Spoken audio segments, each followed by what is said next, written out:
Welcome to Achieving Success with Olivia Atkin. I am your host, Olivia Atkin. Each week, we will discuss the roadmap of achieving your personal and professional success.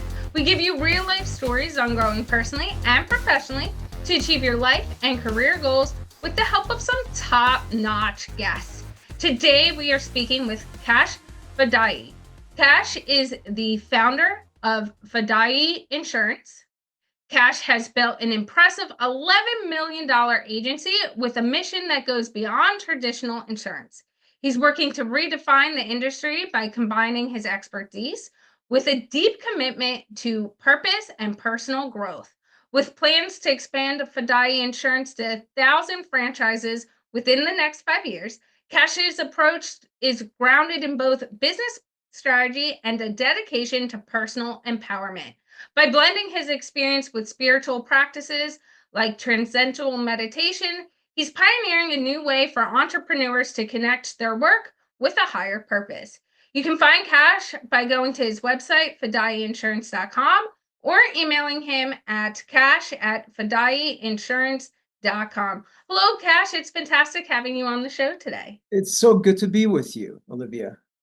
And I'm excited to dive into your journey and all the things you've done up to now with the agency, where you want to go, and even how you got into insurance. But before we get into all that, I want to start off the show with, what does success mean and look like to Kash Fadaie? Good question. So success in my purview means self-realization, meaning who am I? Who am I really? What am I here for? So it's a realization. It's not a discovery. It's more of an uncovering. And so it's actually a neurobiological experience. Once we kind of learn to quiet the mind through esoteric practices like meditation, we start to refine the physiology. And the physiology is full of stress and trauma and whatever life brings. But as we learn to quiet the mind and we make that connection to our real self, right? This I am. Then there's this experience. I call it the nectar of bliss. Once that experience is had, that point, that connection then causes a very euphoric, blissful experience. And then from that place, the person, the individual has this overarching experience. And now there's the contraction part of the experience, and then there's the expansion part. Once that connection is made, now that beauty inside starts to inform our thoughts, words, and deeds, which create happiness. And happiness, I mean, on every level, right? Financial, mental, emotional, spiritual, familial. And this is sort of what I believe is true success, because now there is no attachment to an outcome. Now, this experience of true happiness resides here. I am happiness. I am joy. So now you can enjoy the object or the relationship or the material thing without the fear of losing it, because you have everything already. You have everything. You are everything. And it's not just a belief anymore. You've tasted that. Again, that takes a little bit of practice and time, but once the taste, and again, I call it a neurobiological experience, because your brain waves actually change into alpha 1 and then eventually into gamma. So you're thinking good thoughts. And if a setback comes in, setbacks will always come. Your perspective of the setback is different than it used to be. You see something, a nugget of wisdom in there, right? So it's consciousness. You're more conscious. And again, the physiology is refined, more sensitive. And so now, here it is, that inner voice is clear. So when you're looking for confidence, you have it. You have the ocean of bliss. You need to make a decision. You have a superpower. You have aid. You have help. You can put that question out, the intention out, and the answers will come. And so then there's this dance. There's this dance and there's this interaction with divine powers, I would say. And then that influences our life, our thoughts, words, and actions, our relationships. And that, at that point, once the action has been made, which is influenced by pure consciousness, now the reap and sow effect takes over. Karma takes over. It's a universal law. And now you're building a beautiful garden of bliss. But there's no fear of losing anything. Now your vibrational frequency has changed. So you're not fretting. You're not going after stuff. You're more magnetic now. Magnetism. And this is true happiness. Sorry, it was a deep question, Olivia. So I had to give you a deep answer. Well, I love it because you brought up so many different aspects that I'm like, we definitely have to touch upon this now and really dive more into. One of which was this mention that you made of really being confident and driven by yourself and not the goals. Understanding yourself, understanding, putting all these things in place through meditation and understanding your body and understanding how you perceive information and so forth and beyond, that then everything gets attracted to you and you can stand firm in your beliefs rather than looking and panicking and feeling like you're backed up into a corner. Yeah.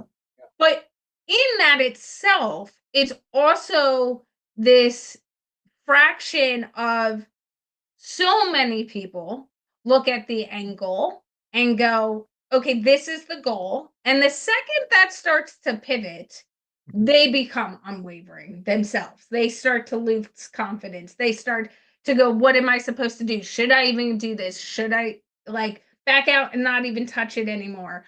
Why is this happening to me? Right? There's so many different things we can say. But I think what you really highlighted is the fact of it shouldn't just be about that end goal. You need to find your inner things that will then attract clients. And that's something I think I even recently had a conversation as my business was expanding and we're doing a different offer. I was on this networking call and someone asked the facilitator, I'm in this spot and I feel crazy because I don't really market and I don't feel comfortable marketing. And he goes, what do you mean you've never marketed? You haven't been marketing. And she goes, I get referrals. And he kind of like gave her a look on the Zoom call, like, there's no way, like you're lying.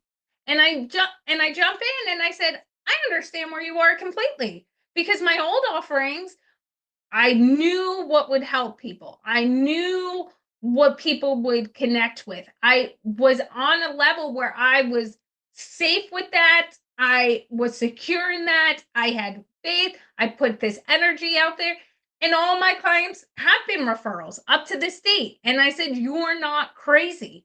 This is what you're doing. You're doing it differently. That's okay. But the second you start self-doubting yourself, it goes into so many different avenues. And for you, as you said, this is a practice you have to learn how to do. You can't wake up one day and go switch the light bulb, it's on, we're moving forward. How, even in the thick of things and getting into insurance and navigating that space and growing your business, even when times might be unwavering for you, how do you stand tall in that and how do you navigate that?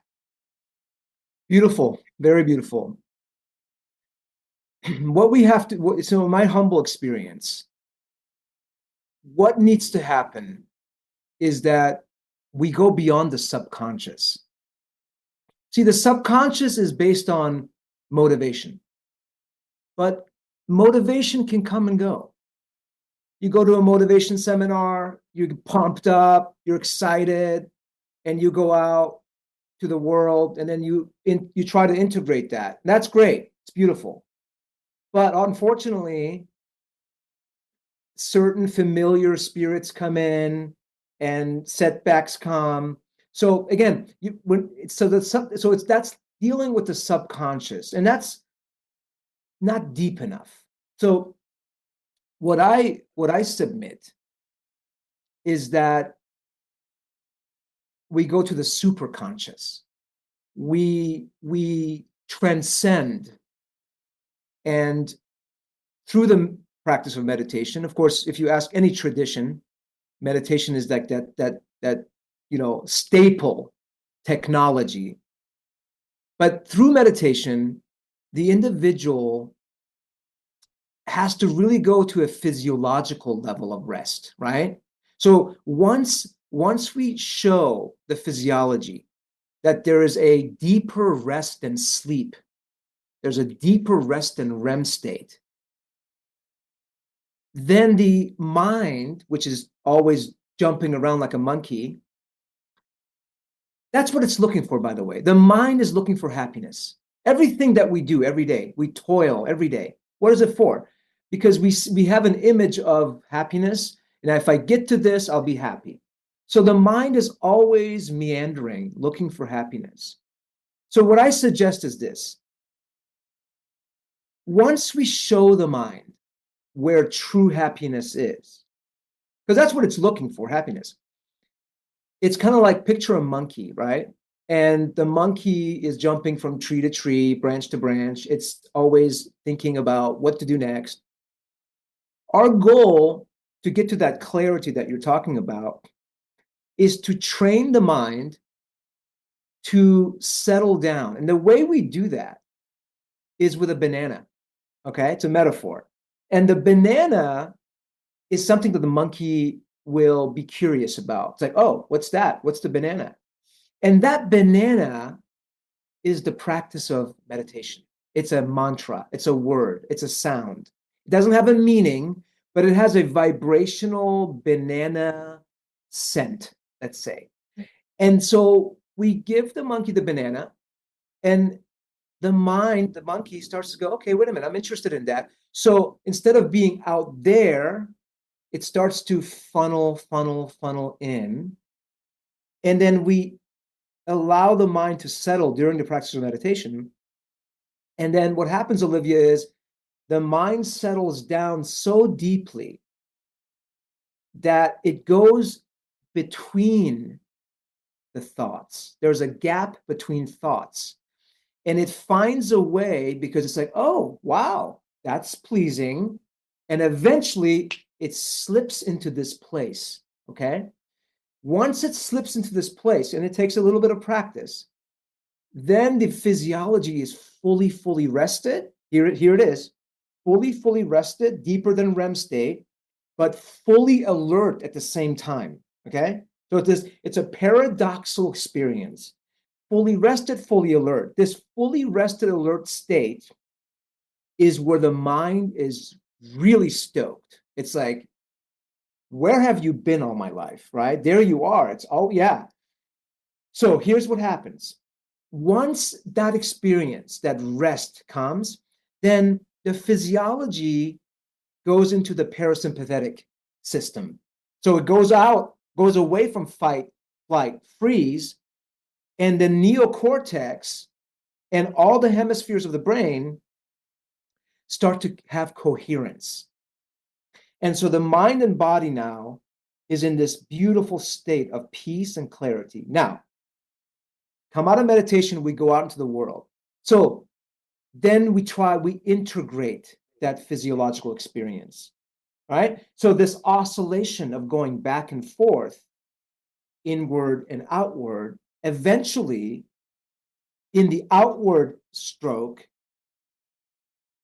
there is this clarity. There's not a bunch of voices and images, but a more clear state of mind. Now, from this place, Olivia, this is where we start to get clear on who we are and what our purpose is. Now, when it comes to my profession now, I am happier. I am more rested. I am more clear. So my interaction with my employees, with my clients, with my partners changes. It exudes out of me. It exudes from my keystrokes, my texts, the resonation of my voice. There's this enthusiasm in theo, right?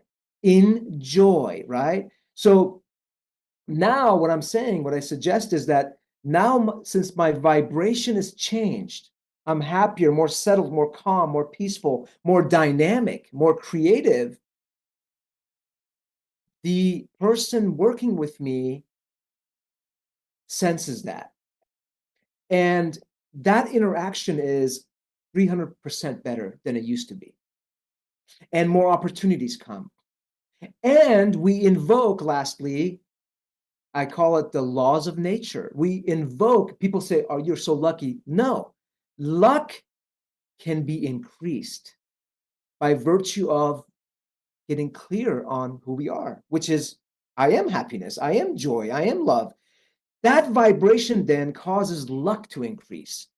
And then you get clear on what path you want to take. You get clear, and it's not on the level of motivation anymore, Olivia. Now it's deeply rooted into being. We're not human doings, we're human beings. So it deserves an inward journey of research, an investigation of what is consciousness? How did I go between the gap between the thoughts? And how did I feel so rested and beautiful? And wow, I can always go to this place anytime, anywhere. Yes. And so the monkey now is quiet, it's settled. You taught your body, and that's it. If you can control your thoughts, mind-body connection, you can control that. You are a master of anything that you do. It turns to gold. And lastly, people want to link up with you. They don't know why, but they're like, I just love her. Something about him. And they're like, and that is master sales, because now they want you, and you're like, I'm here to help. I'm here to solve your problems. Thank you for allowing me. I'm humble. The humility is the key. And so it's just been fantastic for me for the past 25 years. When I learned this, meditation, transcendental meditation is what I practiced. And then it just kind of grew from there. So I hope that answered some of your questions there. It did. And I love watching you explain this and dive into it because I see the passion come Yeah, through. And I'm like, Cash, we could have an hour-long discussion just on this. I'm like, absolutely. there's such a purpose in you when you talk about this, on even wanting to help other individuals understand that power that meditation can Yes. have. And it also made me think about my own journey with meditation. And sometimes, I will be the first to admit, partially because the way my brain works and my past experiences with epilepsy and how people do meditation, and in certain points of my life it just hasn't I haven't been able to connect with it the exact way everyone else has. However, what I've learned, and this resonated with me the second you said it, is before I was diagnosed with epilepsy, at 9 years old, I was a professional swimmer. Okay. And swimming was my place. I got clear. The vibrations, as you said, the vibrations for me were in that water. I joke to this day, you put me in any body of water and I will be most peaceful, most clarity. Things just happen because I am in the place that I am meant to be, and I can be in water for a very long time and be very happy. Yeah. Yeah. And it that resonated with me as you're talking about meditation, because Yeah. I remember a few weeks ago, I always make this joke that sometimes, as you know, as an entrepreneur, ideas come to you, solutions come to you Mm. all hours of the day during so many different things, whatever it might be. But I say that sometimes when I'm the most stressed, I get in some form of body of water, whether it's a ocean, a swimming pool, a hot tub, a bathtub, whatever accessible. And all of Right. a sudden everything goes quiet and that just solution Yep. pops out of nowhere. Yep. And I'm like, I got it. There's no more worrying. This is the path That's it. forward. This is That's what we it. got to do. That's And it. I think for all of us, whether it looks like doing traditional meditation, whether it looks like whatever it might look like, we can all find meditation Mm-hmm. in some form and use it in our everyday life. And I do that. For example, a few weeks ago, I got hit with something and I'm like, oh my God, what am I gonna do? What's the solution? And I was so bogged down. I took a step back and I said, okay, I'm gonna just go sit in some water. I need 10 Yeah. minutes because I can't be the person I need to be for people I connect with and have calls the remaining of the Yep. day for Yep. my boyfriend, for our friends that I'm seeing tonight, for all these people. If the whole time I'm just wrapped around this. Yep. And I said, I got in so stressed and I just sat there for a minute. And all of a sudden I was like, oh, here we go. Yep. This is the path forward. And Yep. it was clear as day. I got out, I was like, wrote that email back of like, this is how we're moving forward. And everyone was like, how did you come up with that Right. solution so Right. quickly? And sometimes it's just diving deep in and going, gotta trust, gotta, Yep. it's time to walk away Yep. from this for a minute Yep. and do this so that we can move on with the day. And Beautiful. I think that's really important, resonated with me so much as you were telling that Yep. story.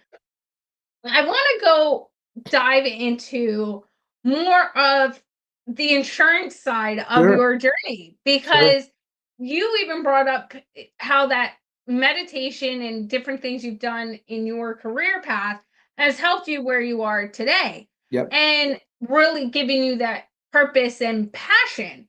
Now, the insurance industry, a lot of people would look at and go, it's insurance, right? There's a lot of preconceived idealisms, notions to it, the way people feel about it sometimes based on their own experiences, and what and it can also look to some people, depending the area of insurance, is very risk averse.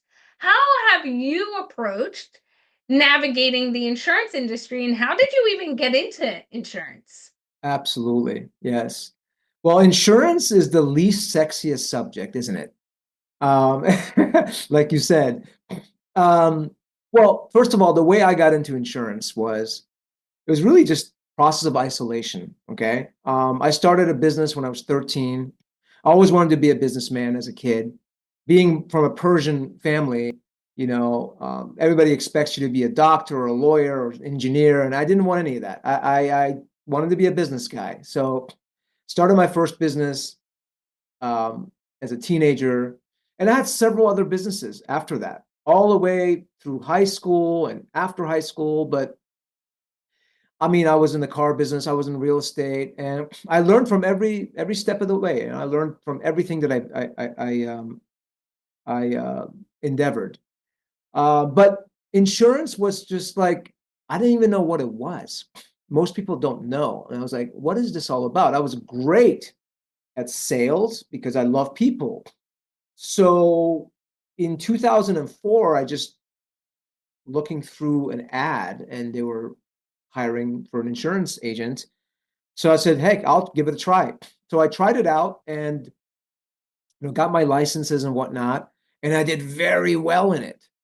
And I was like, "Wow." And the person that hired me said, like, how are you so good at this? You don't know much about insurance." And I said, "Well, I love people. I love solving problems. So I'm good at sales." Um, so eventually, um, I got into my own agency, and that was in 2006.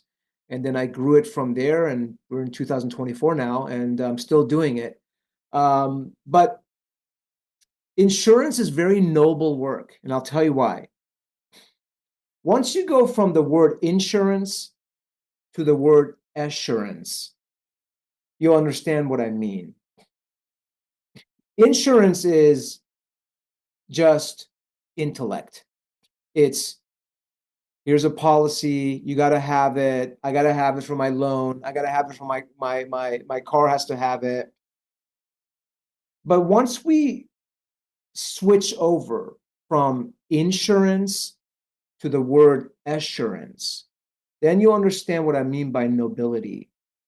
See, people, folks, all of us, we work so hard in our lives. And what we're working on is to create enough cash flow. And then eventually we want to invest that money. We want to buy a house. And then that's an asset. Some say it's not, but a landlord would be, if you bought a rental home, that's an asset. Okay, so you have your cars, you have your home. What you're creating in your life is financial legacy. We all want the best for ourselves, our spouses, our children, our grandparents, whatever. So people need insurance, but what they're really wanting, okay, is assurance. And that's when this craft becomes noble. Because when Olivia comes to me and says, Kash, I have these assets that I need to protect. What they're really looking for is assurance. They're looking to say, hey, Kash, is you and your posse, your firm, are you guys trustworthy? Are you guys passionate? Are you guys accessible? Do you guys use technology in a way that it could help me? Do you have my portfolio? Can you guide me? Can you direct me? Can you coach me? They're looking for peace of mind. So here's where insurance becomes fun. When people trust you, they're trusting you with everything. They're trusting you because that car consequentially makes you the cash flow you need. It takes your kid to school. That home is necessary because you want to pay it off, maybe eventually buy another one. So there's a great deal of trust that's granted to you.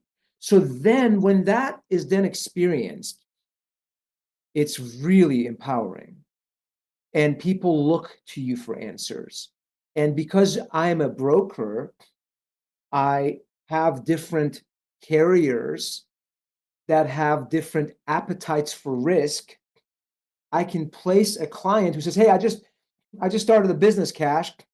What do I do? It's an ice cream parlor. Can you help? Yes, I have a contract that would indemnify you in the event of a mishap so that you don't have to worry about it. It's cortisol control, I call it. You don't have to worry about it. You can keep crushing it, and we'll get this claim handled. And we have the accessibility and the personnel. So that's what made it fun for me. And one other thing, Olivia, when I learned that insurance sales, when you sell a policy, it has a term, it's 6 months or 12 months. And if you sell a policy and you do a really good job for that person and they're really happy with you, most likely they're going to renew, right? And so when they renew their policy, another commission comes in. So when I realized that, wow, there's a residual value to insurance sales, I was like, this is great. It's truly a residual income business. And so the more we bring our best to the table and help clients, they renew. And now you have a book of business. And so that was another fascinating discovery for me when I learned that. So, insurance became much, much more sexy, so to speak, in my world. And then the other thing that happened, lastly, was that I realized in 2008, I had just opened my agency in 2006. 2008 came along, and everybody knows what happened in 2008 and 2009. There was a huge recession. And unknowns to me, I thought I was going to have to close down. But guess what? here's the other thing. Insurance is recession-proof. Yeah, even in this time now when we have a lot of economic inflation, as we all experience as Americans today, I grew my business out of the recession because even though prices went up, and even today, you can't part with your insurance policy. It's like in the top five, isn't it? You can part with going out for drinks, maybe do less of that. You can part with like that third vehicle you don't need, whatever to budget. But insurance is like rent, food, insurance. So when rates go up because the cost of repair and replace goes up, premium goes up, people are still renewing their policy. And so we kind of ride that wave. So those were the reasons why I was so like blessed to get into the insurance business. And I quickly made it about assurance, advising, guiding.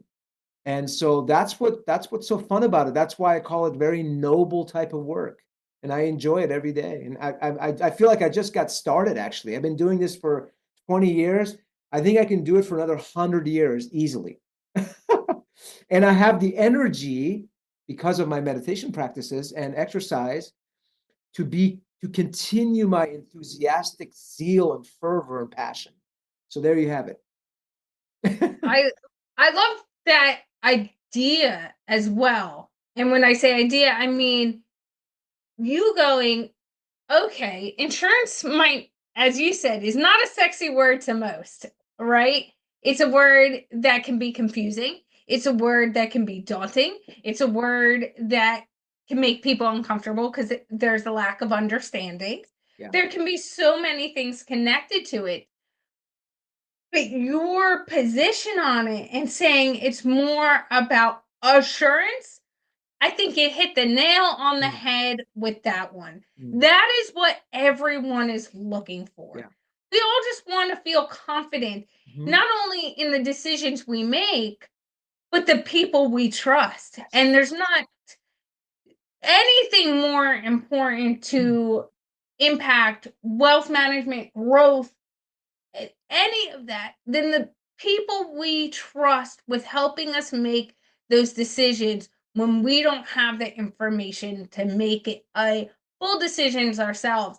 And for me, when you were saying that as well, hit me so hard because Cash, I couldn't tell you the amount of times at this point that even in the past 2 years, I've had people reach out to me and say, let's get you on some insurance plan, right? Now, when you work in corporate, there's certain insurance plans and things that whether it's corporate, a small mom and pop, when you're hired full time, there's certain insurances you get. There's certain things you can opt into. A lot of times they're not explained to you, so you're not fully aware of what you're doing or the other options. And there's certain insurances that once you hit adulthood, Yeah. you need to buy. Right. And schools aren't teaching it. There's no adulting 101. This is how you understand insurance plans. Here's the question you need to ask. And for me, I've gotten approached by people, and some of them are brokers, some aren't. And I go, okay, well, can you explain this to me? Why is this better than this? And I just want to have that information and confidence and know we can have that dialogue where you understand where I'm coming from, my hesitations, and you can meet me in that place where they go, "Oh, you just need that life insurance." And I'm like, "How did we get from the question I asked to just telling me I need to buy this plan?"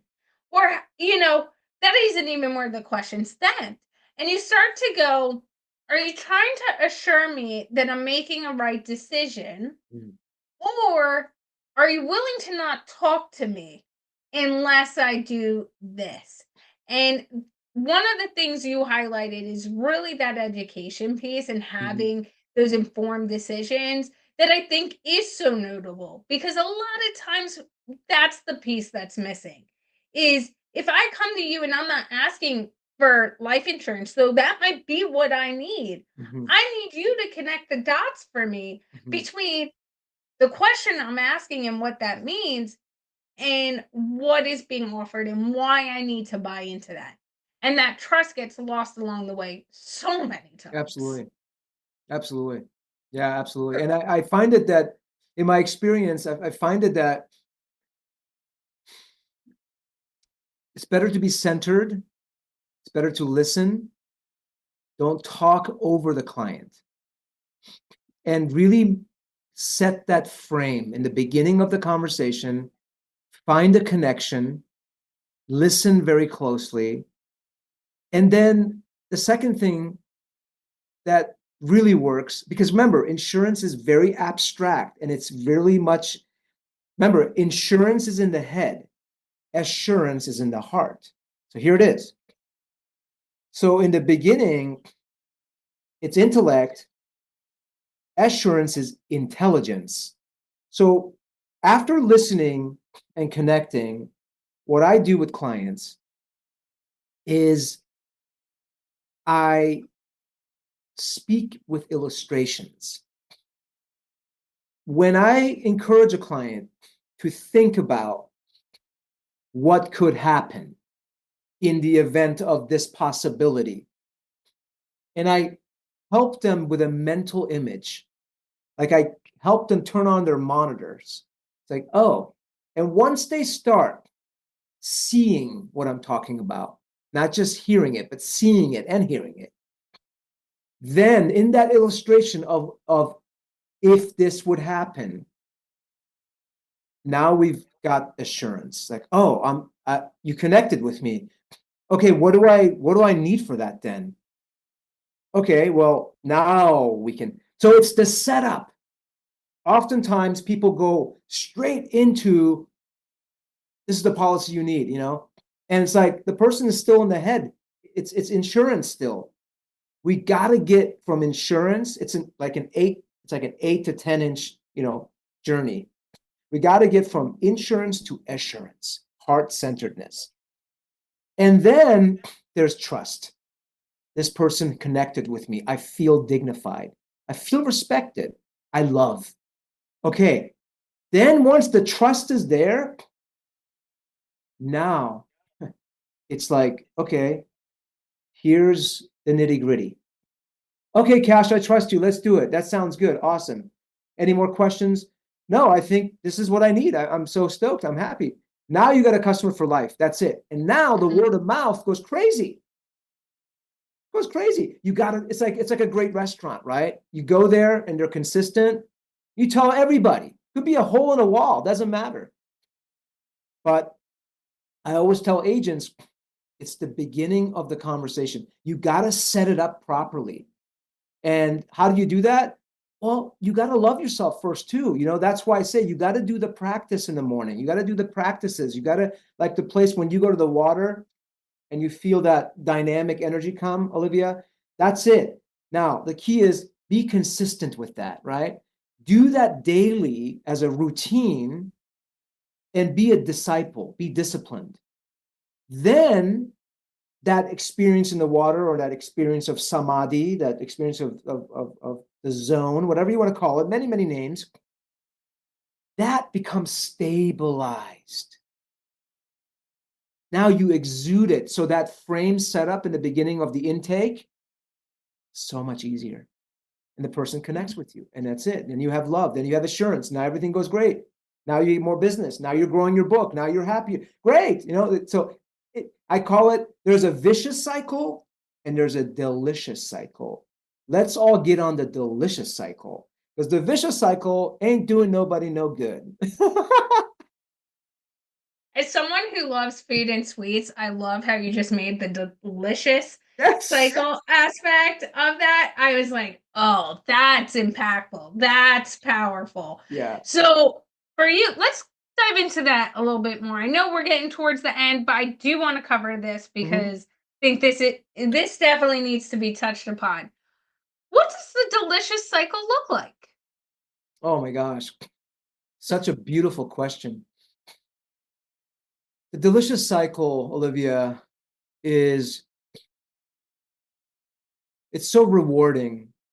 It's so It causes dynamism. It causes more creativity. It causes more expansion. It causes more grace. It causes more patience. Whew, there we go, right there. That is success. That is what you're looking for. And it doesn't stop on the business level. It bubbles forth. It spills over into your other relationships. It touches your community. You find yourself having more passion to connect with even maybe volunteering or philanthropy work, or you just can't help to give, give, give. In fact, the more you give, here it is, the more you give, the more comes in. And you're like, what is going on? The more I give without any expectations, just because I truly want to altruistically, the more money finds you, the more opportunities find you. It's like a heat-seeking missile. And before, in the old life, I was going after certain things, and it was like not, it was running away from me. And now in this new paradigm, we talked about magnetism, money finds the individual who is wealth-minded. Money is a currency. Here's the word, currency. If we are centered and stable in our being, we then are congruent with that currency. It's like magic. That's what the delicious cycle is all about. It's, you come to a point where it's less effort, but more return. It's crazy. It's ironic. It's a dichotomy. Doesn't mean you don't have to work hard. It's not work anymore, though. It's play. See, it's a shift. Insurance, assurance, work, play. I enjoy coming in to play. I can't wait to come in after my morning routine to jump in there, and I have so many new ideas from my meditation and my thoughts and doing exercise or whatever. They just come in, they float in. That's what it is. Like you said, Olivia, in the water, it just, ideas come. That's it. Ideas just float in, and I'm like, whoa! And now I have the energy to execute the idea. It's not just the idea. The idea is good. Knowledge is good, but without application, it's not anything. It's null and void. Knowledge, when applied, is wisdom. So the delicious cycle is wisdom. It's love. It's patience and joy. It's exuberance. It's equanimity. It's balance. It's giving. It's all of these vibrational notes that then cause the bumblebee to come to the flower. There's the honey. That's what it produces, honey.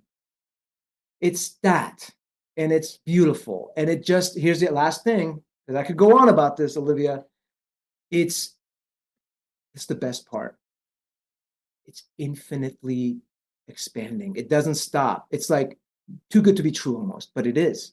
Too good to be true for the egoic self, but for the real self with a big S, it just keeps the characteristics of this experience is just more expansion. It's beautiful. So that's it. That's the delicious cycle. And I speak from direct experience, not just from something I read.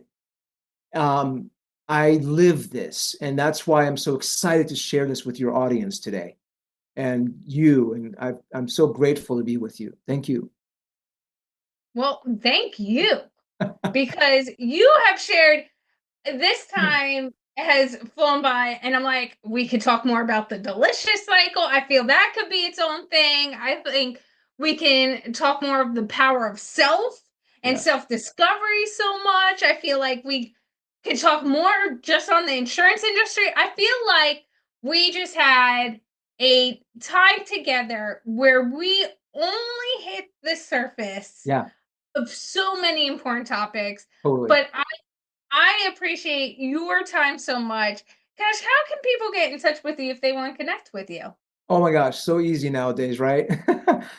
You can go to Google and just press in. My name is very unusual. It's Fadaie, Fadaie. If you put Fadaie Insurance in Google, my website comes up. So it's www.fadaieinsurance.com. So that's the easiest way. Go on my website, all my contact, and that's my entire resume. You can find me there. Or my email is Kash, Kash, at F like Frank, Adaie, insurance.com. Well, thank you, Cash, for all of your insight today. It's truly been amazing. It's my honor, and I hope we can do this maybe more, maybe another episode, and we can go longer. So again, thank you so much for you and your crew and having me here. I'm looking forward to meeting with you again. I'm looking forward to it because there is potential for us to do a whole nother segment down the road. And I want to take a few moments to go over a few of those key takeaways from today's conversation, which includes luck can be increased through clarity, and having that clarity and that peace of mind and understanding and pouring your mind and soul and knowing what to do for yourself as well as your business or team brings that attraction to luck. And so understand that in the mess and thick of things, when you feel like everything might be going wrong, as Cash mentioned earlier, you're attracting that. And through clarity, you attract luck, as well as grow from the idea of insurance to assurance. I think Cash mentioned this beautifully throughout the episode, but it is so important. I wanted to reiterate it, as well as there's a residual value to insurance sales. So if you're that insurance advisor that is going out or starting out, understand it can be sexy. As Cash said, you got to make it sexy. So understand what draws that appeal to you. Understand the benefits of why picking insurance as an industry is not only sexy, the return it can be for you, but also the notable aspect that Cash mentioned, as well as, the more you give with no expectations, the more that comes in. And this is the challenge I want to leave all of our listeners with. What are you giving right now? And what more can you give? This was a great episode with our top-notch guest, Kash Fadaie. Thank you for listening and have a successful day.